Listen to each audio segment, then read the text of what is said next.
La población. Entre 1852 y 1916, la población de la Argentina creció notoriamente y la inmigración contribuyó a que ocurriera esto.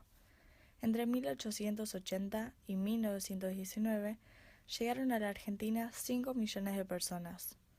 El censo de 1869 había registrado a una población total de 1.700.000 personas, mientras que en 1914, casi 50 años después, registró 7.800.000 habitantes.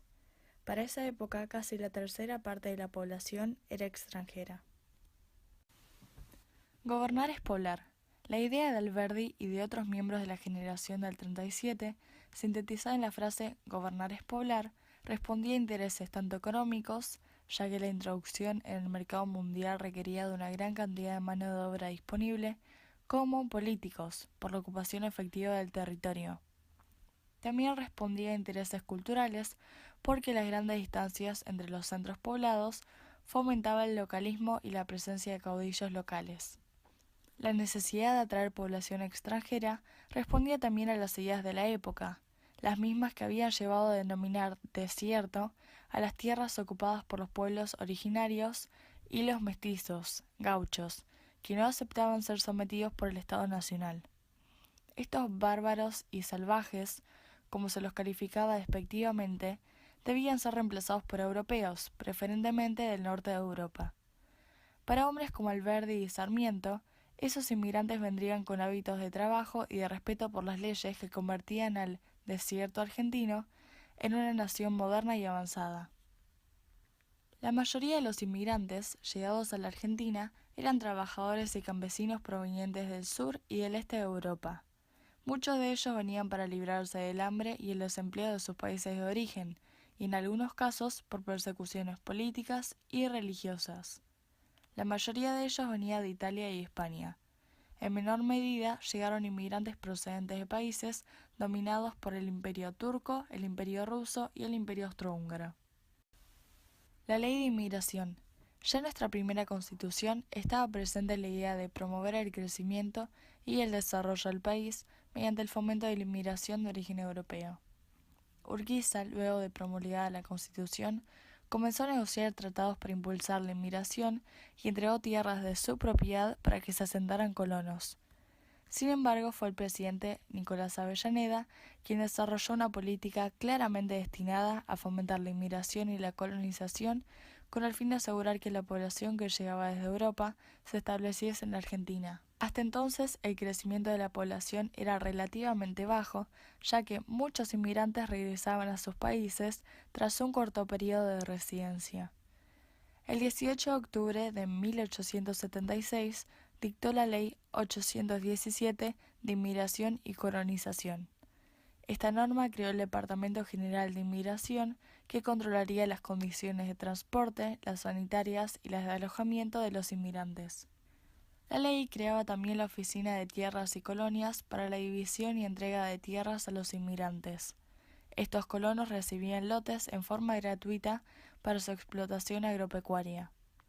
Además, había agentes de inmigración que debían promocionar en el extranjero la llegada de población, dando a conocer las características del país. Entre 1875 y 1880 llegaron alrededor de 250.000 inmigrantes que se instalaron en colonias oficiales en distintos puntos del país. Las primeras colonias agrícolas. El modelo agroexportador se basaba en la producción agropecuaria. Durante la presidencia de Urquiza comenzó la colonización agrícola en la Confederación Argentina. Durante su gobierno se firmaron contratos para colonizar tierras en Corrientes y Entre Ríos. Uno de los más importantes fue el acordado en 1853 por Aarón Castellanos y el gobierno de la provincia de Santa Fe. El 8 de septiembre de 1853 se fundó la colonia Esperanza. Allí se establecieron aproximadamente 1.000 inmigrantes de procedencia suiza y francesa. A pesar de las sequías y plagas de langostas, sus actividades agrícolas lograron prosperar.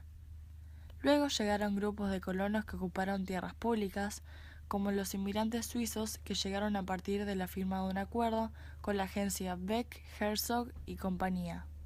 Estas colonias se ubicaron en el centro y el sur de Santa Fe y luego en Entre Ríos. En 1855 se establecieron en la provincia de Buenos Aires 2 colonias agrícolas en Chivilcoy, en las que se asentaron inmigrantes italianos, suizos y alemanes junto con los pobladores criollos, partiendo de la idea de Sarmiento de limitar las extensiones de tierra y adoptar el modelo agrícola estadounidense. Este favorecía la creación de pequeñas propiedades. Muchos inmigrantes se establecieron en zonas urbanas o en pueblos originados por la instalación del ferrocarril. Otros se radicaron en el campo en colonias creadas con ayuda del Estado. Hacia 1865, Guillermo Rawson, ministro del Interior del gobierno de Mitre, promovió el establecimiento de galeses en Chubut. Nicasio Oroño, gobernador de Santa Fe, inició la fundación de colonias en San Carlos y Varadero. El ferrocarril central argentino favoreció la instalación de inmigrantes en las tierras que había obtenido gratuitamente.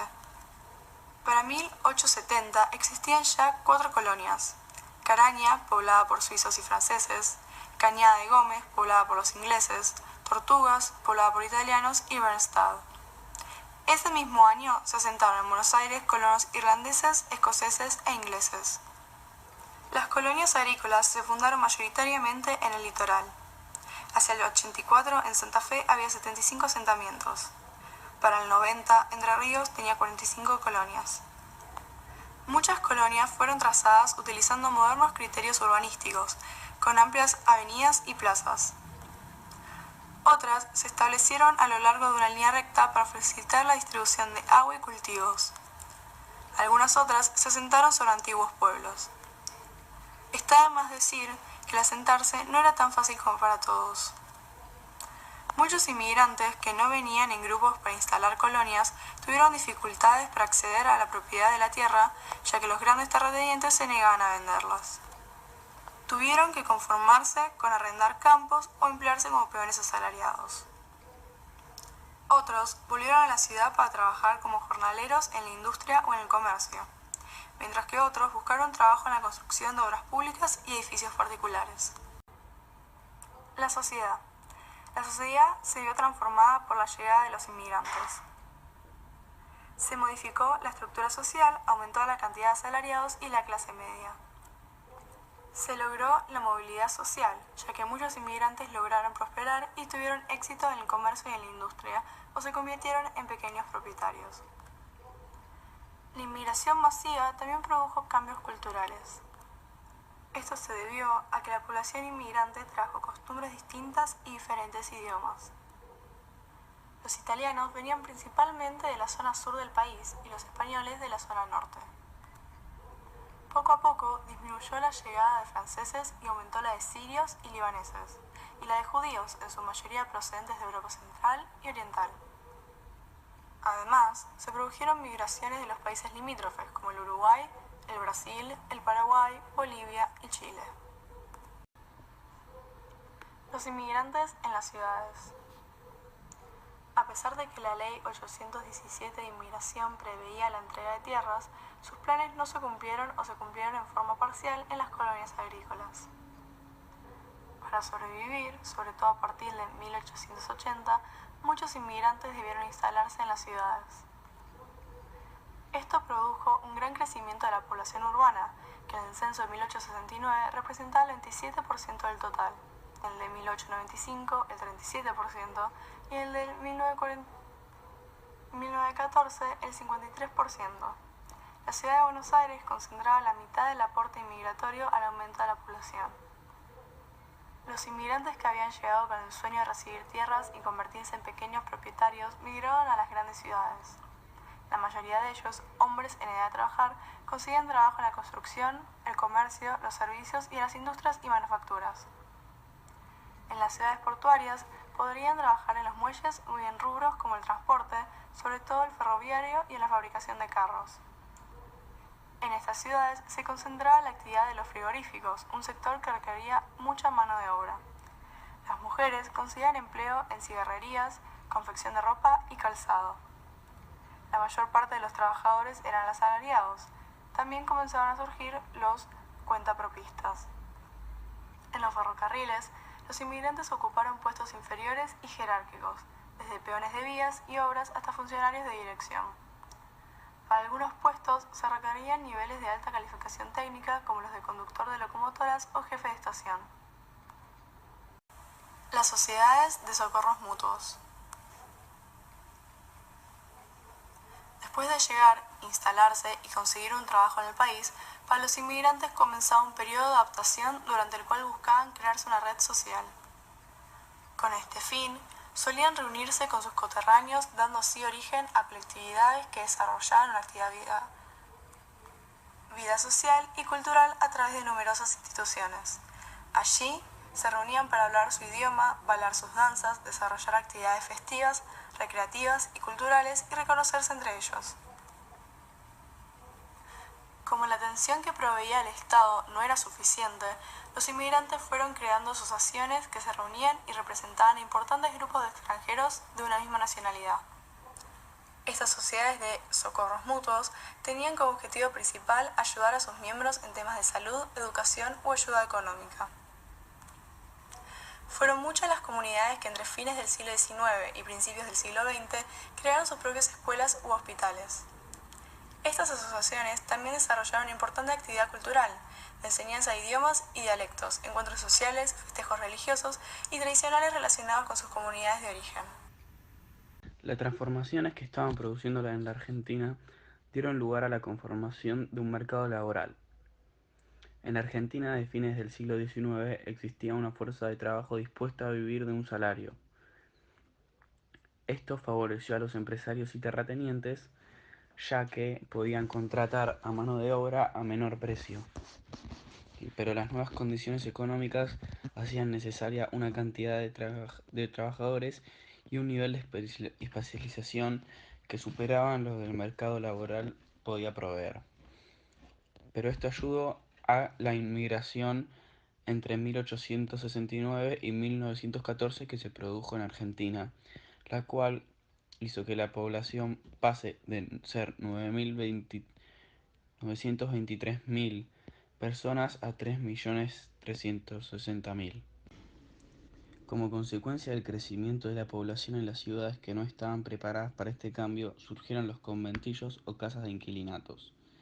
En 1880 había en Buenos Aires 1770 conventillos en los que vivían unas 51.915 personas. Algunos conventillos eran viejas mansiones refaccionadas, pero muchos otros fueron construidos especialmente como casas de alquiler. Y por último, la huelga de los inquilinos de 1907, que por alto costo de los alquileres en los conventillos y los bajos salarios llevó a que en 1907 se produja una protesta de inquilinos, que se negaron a pagar los alquileres. Esta huelga afectó a más de 2.000 conventillos de Buenos Aires y otros lugares de la provincia. Los huelguistas pedían rebajas en los precios, mejoras en las condiciones y cambios en los estrictos reglamentos internos. Pero empezaron las protestas, y a fines del siglo XIX en la Argentina no existía una legislación específica que regulara las relaciones entre empleadores y trabajadores. Estas se regían por las normas de Código Civil y Código del Comercio, que generalmente favorecían al sector patronal. Los obreros no tenían otra alternativa para defender sus derechos, por eso recurrieron a empezar a pedir petitorios para que les aumenten el salario y, como no se les diera esto, empezaron a organizar huelgas. Todos los petitorios exigían el reconocimiento de la Unión Obrera o Sociedad de Resistencia como representante de los trabajadores en ese momento. Y así empezaron las primeras huelgas generales. La primera huelga general fue realizada por los trabajadores en 1901 y al año siguiente hubo otra protesta con un conflicto de trabajadores portuarios. En noviembre de 1902, unos 3.000 estibadores participaron de una protesta para que reduzcan los pesos de los bultos que debían cargar. Pero al fin y al cabo, estos y otros conflictos obreros fueron duramente reprimidos por el gobierno.